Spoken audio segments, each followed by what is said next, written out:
Hello, friends. This is Melody Self, and I'm coming live on Live with Tuesdays, or Tuesdays with Melody.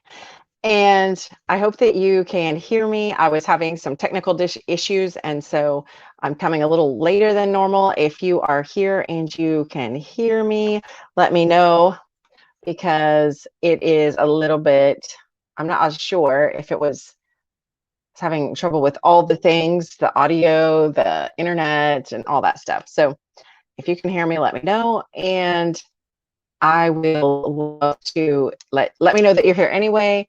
Say hello. And if you want to the replay, put hashtag replay. I entitled this, Are You Worthy? Have you ever felt that you weren't worthy or you weren't lovable, that things happen and so it just proves that you don't deserve the good things? To me, it has to do with deserving. It has to do with not feeling like you're good enough as well. And so, like a circumstances happen and you feel like, well, see, that just proves, the vehicle breaks down, the refrigerator goes out, all kinds of issues. The people in your life don't really want to see you. They don't want to spend time with you, whatever it is. If things go on and on, you go, see, I'm not worth the time. I'm not worth the energy. I'm not worth the effort. And if by any chance this isn't coming through, I'll just record it and upload it later. I'll do it that way in case there's some issues.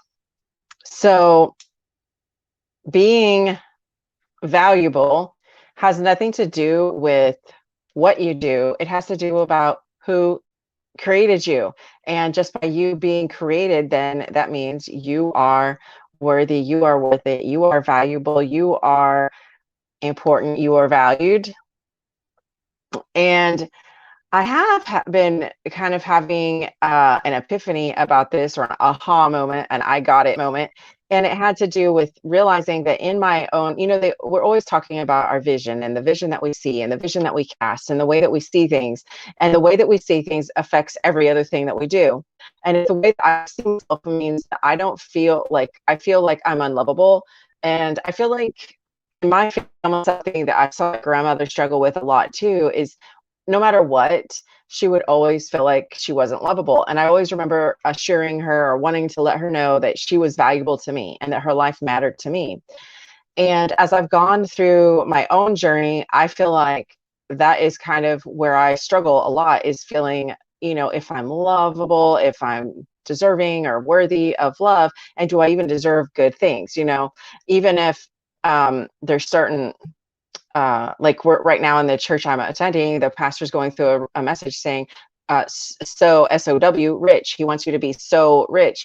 But in my mind, if I don't believe that, or I feel like it's not meant for me, and what I realized is that the vision that I had in my mind was totally different. It was more like everyone's dining at this banquet table and there's a luscious food all over the table, but where I would see myself fitting in as crawling on the floor, just hoping for the scraps, that would be good enough for me.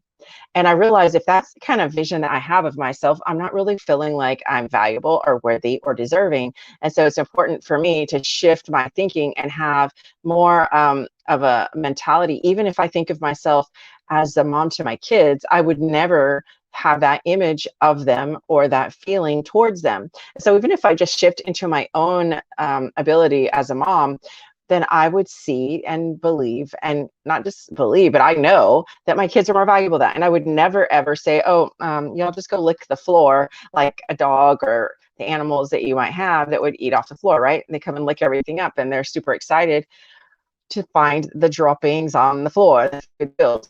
The kids, right? Unless you choose to take off your plate. But so it just started having me shift. And I realized that when you have this shift in perspective of seeing how valuable that you really are, and knowing that your life has such great meaning, that it changes the way that I posture myself in relationships and the way that I see myself and the way that I show up. I'm not showing up in the same kind of fear and trembling and hoping that you might like me. I just don't have to worry about that, because if I already like me and I already know who I am and the relationship that I have, then it doesn't allow me to shrink back in that feeling of I don't deserve it, I'm not good enough, I'm unworthy. No one really cares about me. There isn't anyone who could care less about spending time with me on this earth. When it helps me to shift out of those thinkings and helps me to have a more empowered and powerful way of approaching people. And my life is more satisfying. My life is more satisfying because I'm not looking for everyone else's approval or everyone else's um, opinions to support me and let me know that I'm lovable. I just know I'm lovable, and not to worry. And so, of course, we're always on a journey growing and evolving. But if this is resonating with you, then let me know. And just put in the comments, I am worthy. Let me know and let us hear from you so we can grow together on our journey. And tell me what you feel towards this. If you've ever struggled, sometimes I guess as a mom of 7, it can feel exhausting to everyone has all these needs and it feels like you're never satisfying. So it feels like you're always falling short. So if the level's here, I'm always way down, right? I'm always falling short. I'm never quite meeting it. And maybe I just have so much high expectations of my own self that maybe are unreasonable, or maybe an outsider looking in would see things differently. But because of my own way of looking at things, it causes me to see things as delinquent when in fact it really isn't true. And when the other people don't even see you that way and don't even believe you to be that way, but for whatever reason, you're not allowing yourself to see things from a better perspective. And to me, that's where your power lies, right there, is whenever you shift your perspective and you shift your way of seeing things, that is when your power comes back to you, because now you're not a victim. Now you're not at their mercy, because you know who you are. And when someone, like if someone says to me, you really are lazy, and I'm like, I know that I'm not, and so that can't hurt me. But if I believe myself to be lazy or irresponsible in some way and someone tells me that, then it hurts me. And so that's how I see that it's a gift for me to understand, kind of see where my triggers are, because it helps me to know, okay, that's an area to grow in, that where's the hurting part in me, so that I won't stay in that space. And that's how I look at things, and that's how I see it to be a better, in a better space for me and a better way to grow and be. So if you have any other topics that you want to talk about, if you would like to hear more about how to gain power back into yourself, or if you'd like to get on a one-on-one call with me, shoot me a message, get in my DMs, and let me know. I love y'all so much, and I am looking forward to connecting with you. Bye for now.